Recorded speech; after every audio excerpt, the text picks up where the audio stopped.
I appreciate everybody coming out. I tell you, this is a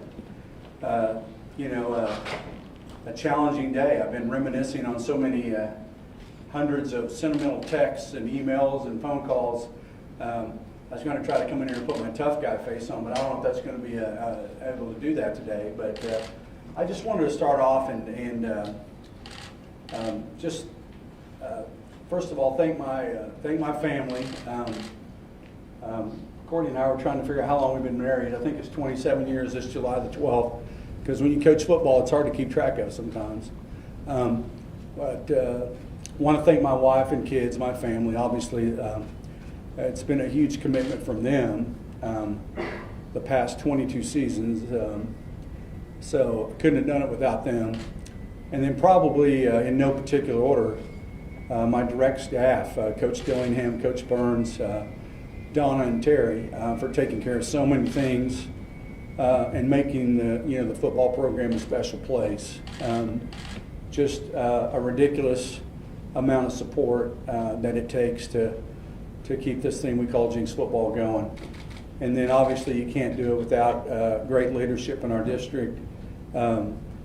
Stretching back to Dr. Lehman, our former superintendent, the school board in 1996 that for some reason hired a guy that had never had any football head coaching experience. I have no idea how that happened.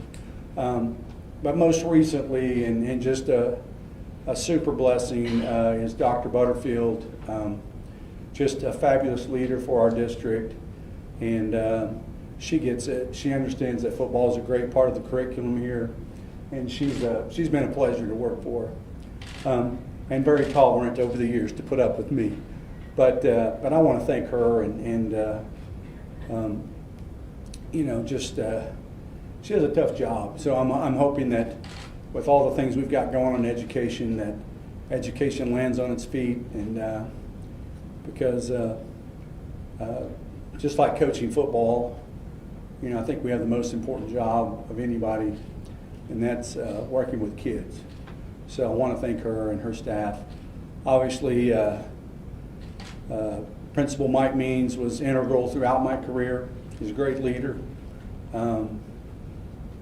Understood the importance of athletics. So I probably should have wrote them down, but there's thousands of others. But those are the people that I thought played an integral part of what we're doing here. And then so many great coaches that I've had the blessing of working with.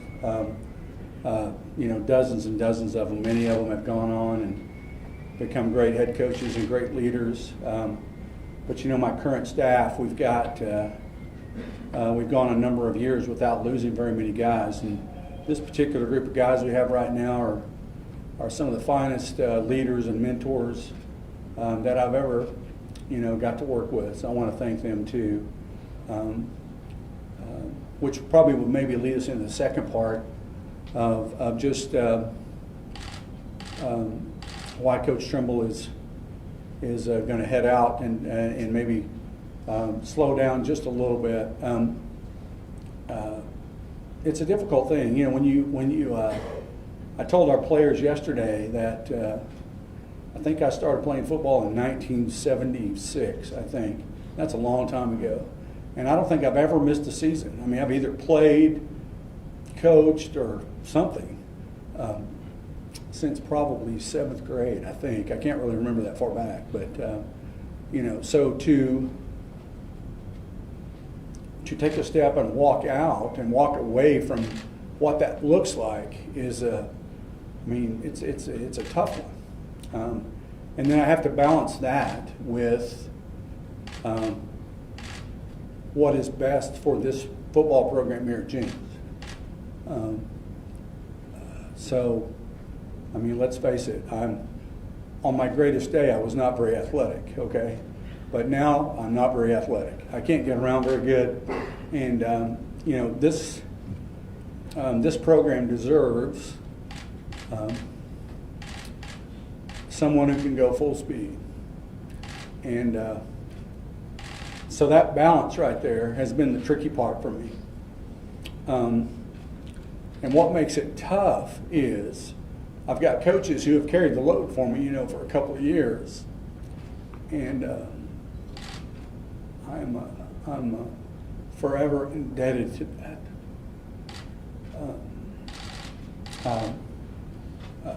Great men. Hopefully you guys will do some good editing, right? But we have great men that are great people for our kids. And, I don't want to leave that. I mean, I don't know anything else I would do.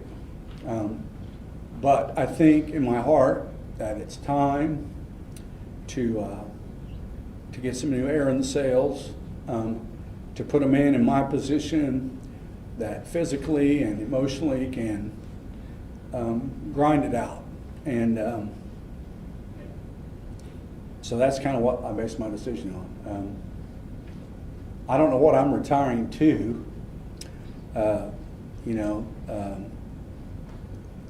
My plan is never to work really, really hard and then just quit and walk away and do nothing. So I don't think that's my plan. I've been praying a lot about it.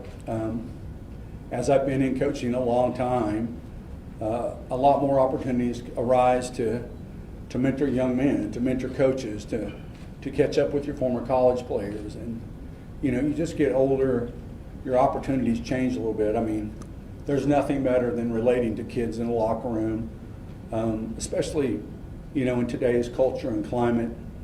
Man, they've got to have a voice of reason in their ear. So, I think the sport of football and coaching is still the best classroom. So, I don't think I can walk away from that. I don't know what it looks like, obviously. So I'm not finished mentoring. But the way the teacher's retirement system works, I think I'll be finished. My last day, I think, is June 30th. And so it'll give me a little bit of time to reflect and pray and talk to some trusted people and kind of see what that looks like. It'll also give me a little bit of time to rest and try to take care of myself a little bit.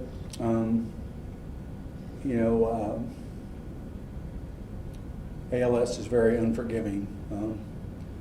You get tired.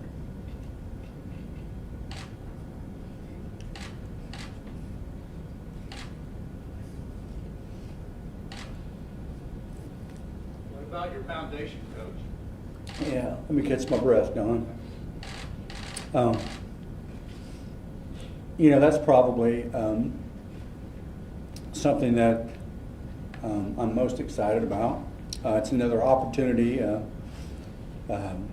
We've had some dear friends of ours help us organize the Trimble Strong Foundation, which is it's really blossomed. And going to give us another chance to mentor people. We've got basically four areas that we're going to concentrate on, and we're going to help some people with their adoption process.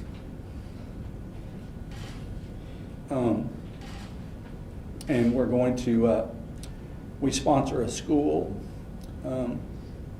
in Honduras.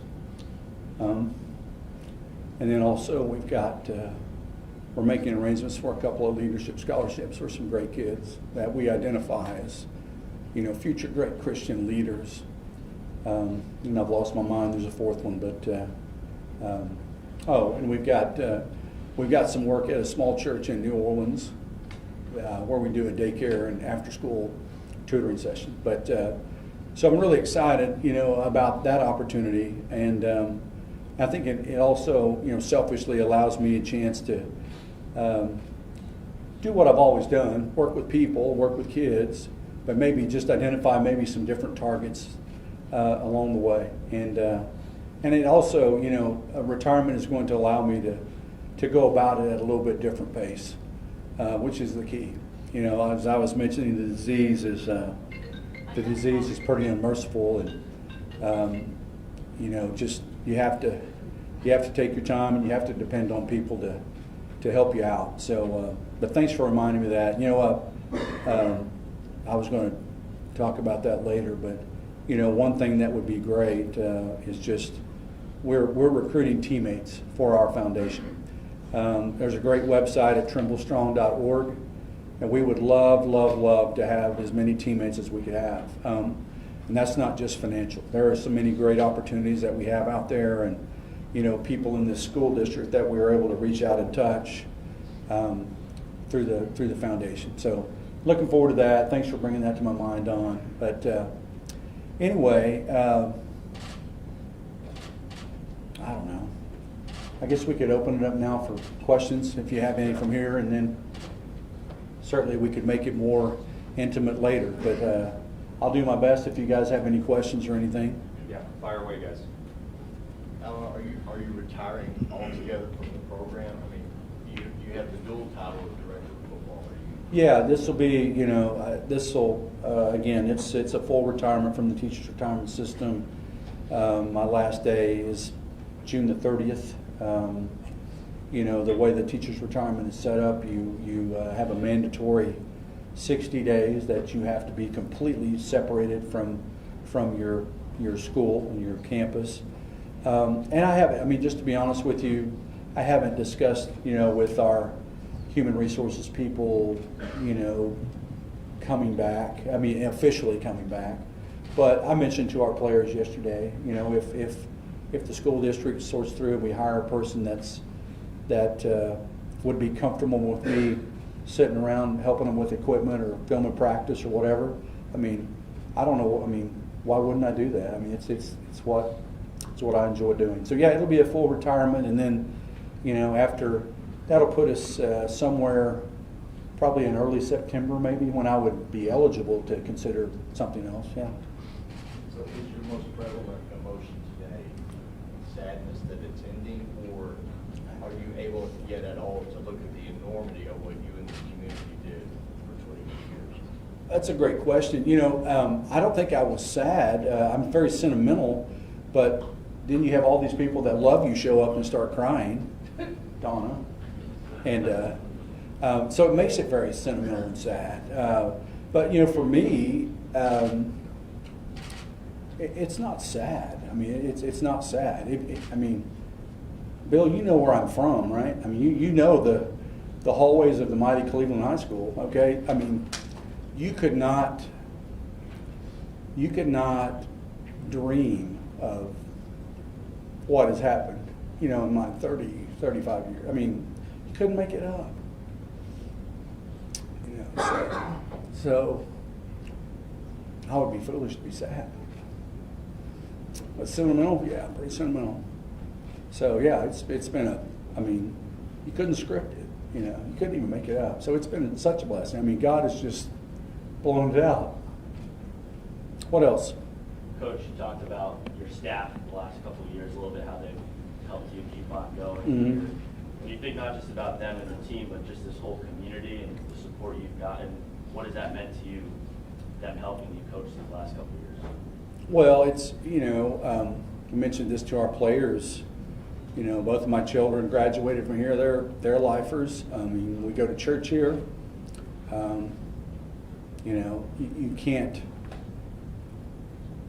and the media does a wonderful job, don't get me wrong, but unless you have walked in that locker room, unless you have had a kid go to school here, you have no idea the foundation and the inertia that your kids get from this community and this school. It's ridiculous.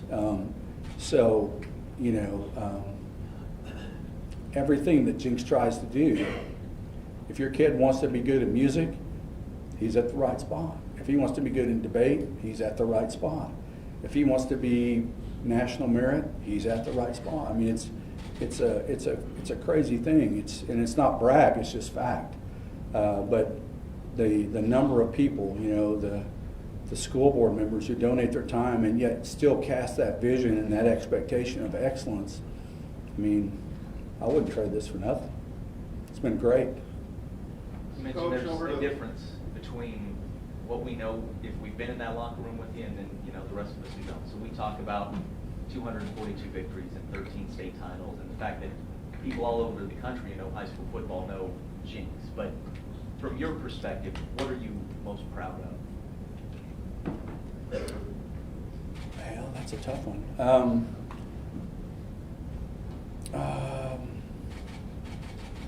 Well, I know it's not the trophies because it had been done a long time ago with that. Probably some of the great people in my life along my journey. I mean, all the way back to my high school football coach, Ron Wolf, who's a Jenks alumni, believe it or not, to some of the guys I coached with at Owasso, at Jenks. Kind of, as a young man, as a young player, they lit my fire. They motivated me. They taught me the importance of being a good mentor and teaching, because right now coaching football the right way is very unpopular. In fact, it's countercultural. To get a group of kids to do what we get them to do is ridiculous by social standards right now. So probably what I'm most proud of is, and again, I'm not taking credit for it, but this environment, this Jenks environment, and namely in the locker room with coaches, has produced some great kids. I mean, they are great men. So maybe, I don't know, making the woodpile a little higher than it was when I got here. Yeah, I mean, that's it. Mainly just in helping young men become better young men. Coach, what was it, at the end of the season, you say you didn't want to have time to reflect. What were those reflections like? And then you obviously traveled a bit. What were those reflections like from the end of the season to now that led you to this decision? God, Harold, if you know me, I jump over the fence so many times. But kind of like what I said a minute ago, I've been so blessed. I mean, it's just ridiculous, the great people that have come our way. I mean, from the people I work for, the people I work with. I mean, can you imagine a coach getting to work with the kids that I mean, go down the roll list of the guys who have come through this high school and I got to coach. It's crazy. So ultimately, I just, I have to slow down a little bit. And in my heart, I feel like that me slowing down and putting someone else in this position will elevate our football program to a higher level. I mean, that's the bottom line. That's the bottom line. That's just kind of where I'm at, and there's a level of me that's very excited to see what happens next. Let's go one more, guys. Will you be One more. involved, Allan, in helping identify the next head coach here? I haven't been contacted about that. And in fact, I don't even know if they've really discussed. I mean, in typical Jenks fashion, we'll post it, we'll identify some applicants, and I'm sure they'll put together a very good committee of good people and go move on. But they haven't asked me about that. I don't know. That's a good question. One more, maybe. What do Somebody you else. hope your legacy will be? How do you hope to be